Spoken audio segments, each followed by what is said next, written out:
ये जो TCS grooming trap जिसे नितेश राणा ने कॉर्पोरेट जिहाद का नाम दिया, उसमें एकमात्र पीड़ित जो पुरुष हैं उनका बयान सामने आ गया साहब। उनका बयान सुनेंगे आप हिल जाएंगे अंदर से। मैं कोट अनकोट पढ़कर बता रहा हूं, वो सुनिएगा।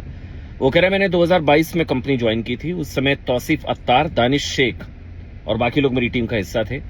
तौसीफ अत्तार हमारे टीम लीडर थे और वो अक्सर अपना और दानिश का काम मुझे दे दिया करते थे। मुझे अतिरिक्त काम का बोझ पड़ता था, बट चूंकि वो मेरे टीम लीडर थे इसलिए बिना किसी आपत्ति के मैंने काम किया। यहां तक सब ठीक। आगे वो अपने बयान में कहते हैं कि मेरा परिवार रविदास स्वामी जी का भक्त है, मैं हिंदू धार्मिक परंपराओं का पालन करता हूं, मैं रुद्राक्ष माला पहनता हूं। मेरे धर्म के प्रति, मेरी आस्था के प्रति तौसीफ और दानिश अक्सर धार्मिक चर्चा करते थे। वो मेरी आस्थाओं पर सवाल उठाते थे, हिंदू देवी देवताओं परंपराओं के बारे में टिप्पणी करते थे, जैसे कि सिर्फ अल्लाह ही है, हिंदू मान्यताएं गलत हैं। वो हिंदू देवी देवताओं के बारे में अपमानजनक बातें करते थे।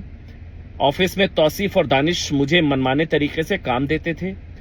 कई मौकों पर मुझे देर रात होटल ले जाते थे जहां पर मुझे मांसाहारी भोजन करने का दबाव डालते थे। जब मैंने मना किया तो उन्होंने मेरी धार्मिक भावनाओं पर टिप्पणी की। वो लगातार हिंदू देवी देवताओं के बारे में अपमानजनक बातें करते रहे और अपने धर्म की प्रशंसा करते रहे। धर्म परिवर्तन के दबाव जैसा था वो। तौसीफ और दानिश दूसरे कर्मचारियों के साथ भी यही करते थे। अब आगे सुनिए।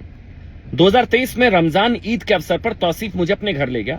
मेरी इच्छा के विरुद्ध मुझे टोपी पहनवाई, नमाज पढ़ने के लिए मजबूर किया गया, मेरी फोटो ली गई, एक ग्रुप में साझा की गई जिससे मुझे मानसिक कष्ट हुआ। तौसीफ, दानिश शेख, शाहरुख शेख, रजा मेनन ने मुझसे कार्यस्थल पर कलमा भी पढ़वाया, ये जानते हुए भी कि मैं सतगुरु की बैठक में जाता हूं, शाकाहारी जीवन शैली अपनाता हूं। तौसीफ और दानिश मुझे देर रात होटल ले गए, मुझे मांसाहार खाने का दबाव डाला, मैंने मना किया, बुरे परिणाम होंगे ऐसा धमकी दी गई। मार्च 2023 में ये बताते हैं कि उनके पिता को पैरालिसिस का अटैक पड़ा, परिवार कठिनाइयों का सामना कर रहा था। तौसीफ, दानिश, शाहरुख और रजा मेनन ने कन्वर्जन की सलाह दी, कहते हुए कि इससे स्थिति बेहतर हो जाएगी। जब मैंने उनकी बातों पर ध्यान नहीं दिया तो उन्होंने मेरे खिलाफ नेगेटिव रिपोर्ट हेड ऑफिस भेज दी, नकारात्मक रिपोर्ट। मुझे टॉर्चर किया गया, कार्यस्थल पर प्रताड़ित किया गया। मैंने विरोध किया तो मेरे धर्म के बारे में अनुचित टिप्पणी की गई और फिर उनका और मेरे बीच में व्यवहार शत्रुतापूर्ण हो गया। मेरी पत्नी के बारे में अपमानजनक टिप्पणियां की गई, विवाद हुआ।